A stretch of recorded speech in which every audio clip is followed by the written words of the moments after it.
اللہ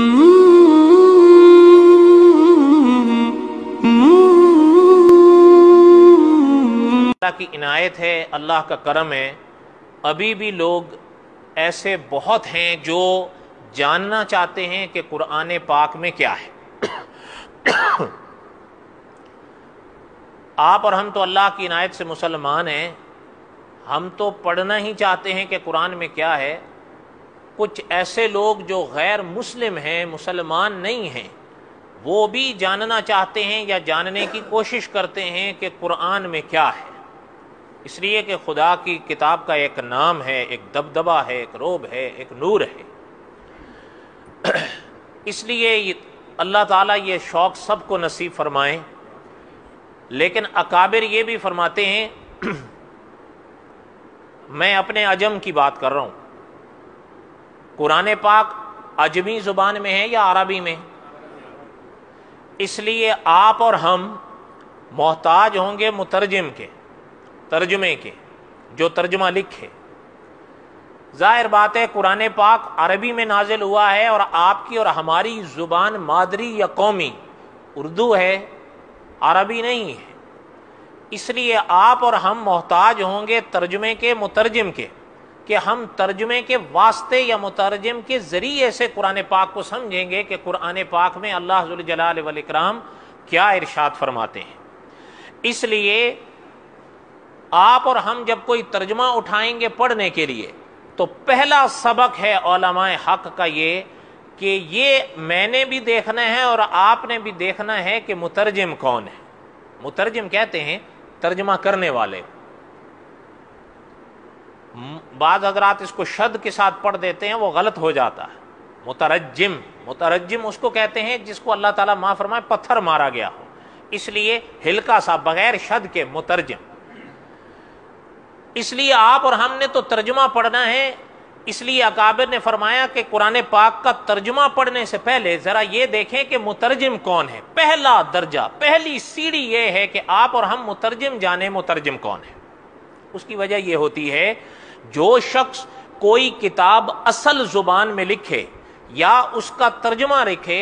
یہ مانی ہوئی بات ہے کہ اس انسان کے، جو انسان وہ ترجمہ کرتا ہے یا اصل کتاب لکھتا ہے، اس کے اثرات اس کتاب کی طرف جاتے ہیں یا اس ترجمے کی طرف جاتے ہیں، یا اس کے نظریات اس کتاب کی طرف جو وہ لکھ رہا ہے یا ترجمے کی طرف جاتے ہیں جو وہ لکھ رہا ہے۔ اس کی وجہ یہ ہے، ظاہر بات ہے،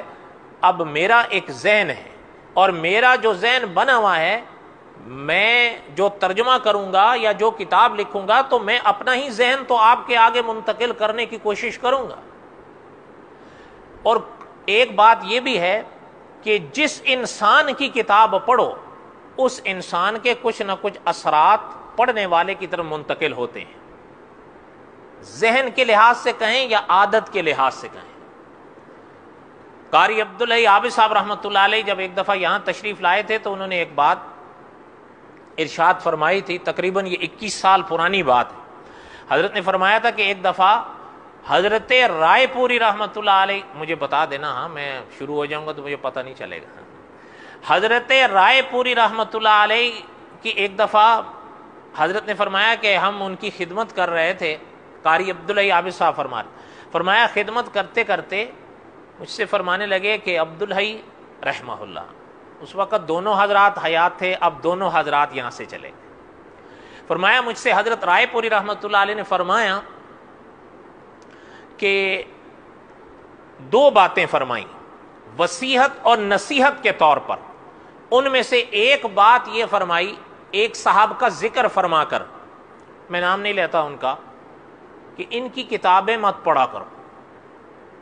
اور ساتھ ہی قاری عبداللہ عابد صاحب رحمۃ اللہ نے فرمایا کہ حضرت رائے پوری رحمۃ اللہ علیہ نے ارشاد فرمایا کہ انسان جب کوئی دینی کتاب پڑھتا ہے، اس کا نور یہ ہوتا ہے اس کتاب کا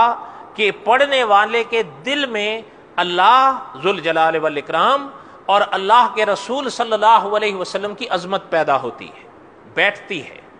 لیکن جس شخص کی کتاب میں آپ کو پڑھنے سے منع فرما رہا ہوں، منع کر رہا ہوں، حضرت نے فرمایا، حضرت رائے پوری رحمۃ اللہ علیہ نے، کہ اس کی کتابوں کا یہ حال ہوتا ہے کہ جب انسان اس کی کتابیں پڑھتا ہے تو دل میں اللہ یا اللہ کے رسول کی عظمت کے بجائے اس شخص کی عزت بیٹھنے لگتی ہے، پھر وہ انسان ہر بات سہن کر جاتا ہے، اس پہ آنچ نہیں آنے دیتا۔ اس سے بھی یہ بات پتہ چلتی ہے اکابر کے ملفوظات سے کہ جب انسان کسی صاحب کتاب کی کتاب پڑھتا ہے یا ترجمہ پڑھتا ہے تو اس کے اثرات ہماری طرف آتے ہیں۔ اس لیے جب آپ اور ہم قرآن پاک کا ترجمہ پڑھیں تو اکابر نے فرمایا پہلا درجہ یہ ہے کہ آپ مترجم دیکھو، مترجم کون ہے، جس کا ترجمہ آپ پڑھ رہے ہیں وہ کون ہے۔ اس لیے کہ قرآن پاک کے اردو ترجمے تو کئی لوگوں نے کیے ہیں، صحیح بھی کیے گئے ہیں، غلط بھی کیے گئے ہیں، علماء حق نے بھی کیے ہیں اور علماء سو نے بھی کیے ہیں۔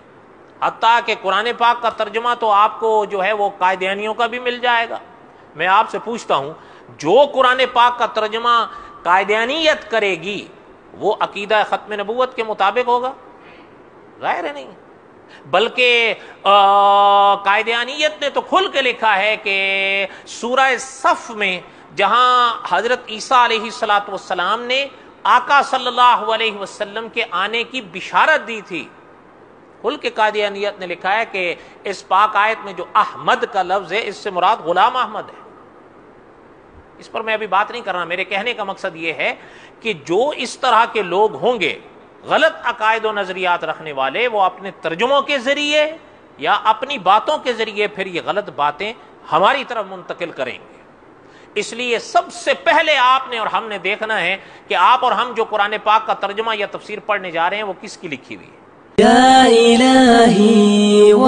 ملیکی انت تعلم کیف حالی و بما قد حل قلبی من